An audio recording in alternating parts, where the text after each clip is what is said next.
build, they belong to us and to our children forever.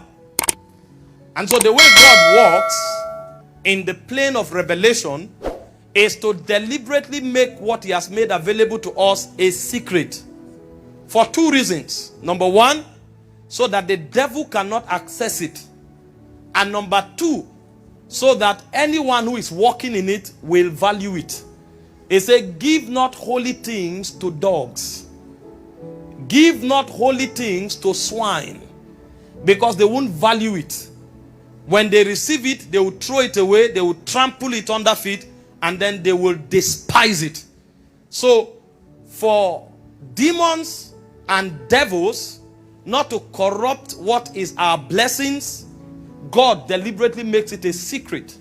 And for us to also value everything is given to us, to deliberately walk it, to master it, he also makes it a secret. It's not a secret because it's not accessible. It is actually a secret because until God reveals it, you can't have it. And in his benevolence and generosity, he graciously makes it available to us. And so tonight, even as we share, I want you to understand that some of the things I'll be sharing tonight may not make sense to an unspiritual person. It may not make sense to a man who is not in the kingdom. But the truth is that we function by different laws and by different rules. This is why the things that profit us may not necessarily be relevant to the unbeliever. In fact, he may look at it and think we are wasting our time. However, therein lies the power of God. In 1 Corinthians chapter 2 from verse 12, the Bible said concerning the natural man, it said in verse 14, starting from verse 12, it said, now we have received not the spirit of the world, but the Spirit which is of God, that we might know the things that are freely given to us by God. And in verse 14 it said, the natural man receiveth not the things of the Spirit of God. It said, because they are foolishness unto him. This is why it's a secret. So a man who does not value it cannot have it. It said they are foolishness unto him. It said neither can he know them, because they are spiritually discerned. So some of the things I'll be sharing with us tonight is the reason why you find certain believers operating at a supernatural and unexplainable dimension. Because they understand these things and they engage them. They don't just know them, they know them and they engage them. And so even if the devil hates their progress, even if the devil hates their prosperity, he can't stop them.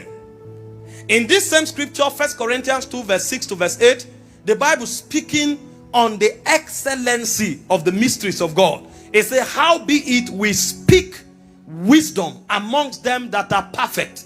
It says, yet not the wisdom of this world, nor of the princes of this world that comes to naught. This wisdom does not amount to anything as far as God is concerned. It said, but we speak the wisdom of God in a mystery, even the hidden wisdom which God ordained before the world for our glory. So our glorious existence is tied to the wisdom of God.